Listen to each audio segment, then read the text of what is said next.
Is Amy Povah. She is the founder of Can Do Justice Through Clemency.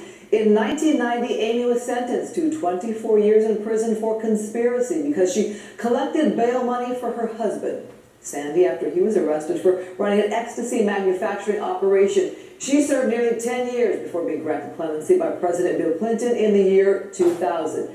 And also here is Miquelle West, whose mother, Michelle, is serving 2 life sentences plus 50 years for various charges, including conspiracy to distribute drugs and aiding and abetting in a drug-related murder. Miquelle, a successful fashion stylist you credit your mom for your success. I do. She raised you from behind bars because you were 10 years old when she went in. Yes, I was, and my mom said it was very important for me to stay on my goals and stay on my path and to continue to make something of myself. So she helped me as best she could, typing all of my resumes. I read books. From prison? From prison. I've never typed a resume, and I've worked for some of the most amazing brands and companies. Mm-hmm. You're a celebrity stylist? Yeah. Very, very Hollywood. All right, Amy, let me ask you this. You worked with the last woman we saw. You were in prison with her. Yes. Tell me about working on her case. Well, Josephine Ledesma and I would be in the law library a lot. That's where I lived. Yes, at FCI Dublin. And so I knew her case fairly well. And I was one of the fortunate few to receive clemency from President Clinton. Mm-hmm. And after I got out, well, the day I got out, I told the women as I was walking off the compound and everyone was saying goodbye that I would never forget them and I would keep fighting for them. And I've really tried to live up to that promise. So I started the Can Do Foundation. How many victories would you say you have? Well, it takes a village. So I'll never claim credit that I personally am But how many responsible. women would you say? Well, I got my roommate out. Actually, I wrote her petition while we were cellmates. Her name was Lao Chin Chin. She was Asian. She couldn't even read any English. She couldn't write any English.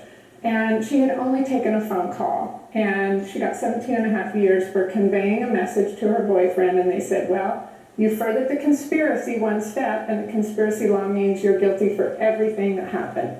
So before President Clinton left office, he commuted her sentence, and that gave me the energy to keep doing more for more people. Miquelle, I want to see that petition. This is for your mother. That is a lengthy petition. Where do things stand with your mother's case? As of now, we're waiting to hear back from President Obama. Amy put this together with my mom, and we're waiting to hear his word back. Okay, so she was not one of the 200 plus that got clemency. Not yet. All right, Amy, let me ask you this. I did a Facebook chat on this topic, and a lot of people weighed in and said, if you did the crime, you need to do the time. What do you say about what's really going on here? I think we need to get rid of sound bites that are very cliche, because I don't think people understand what's really happening.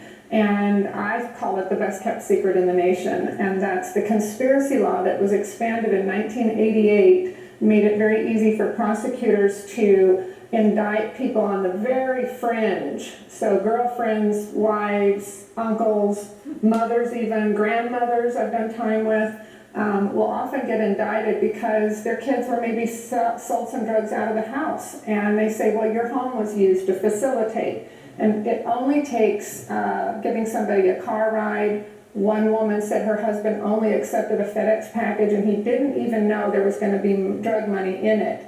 And he got 10 years. The president is concerned about these mandatory minimum sentences. What do you think is the wrong here in this?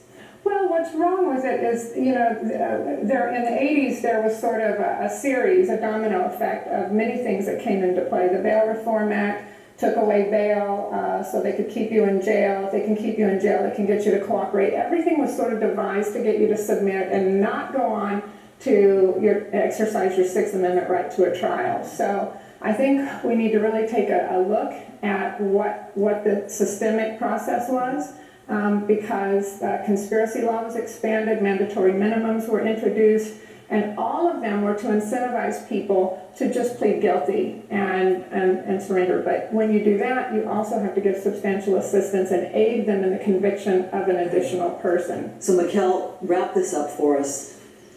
You're now in your 30s. What's it like to have been without your mother?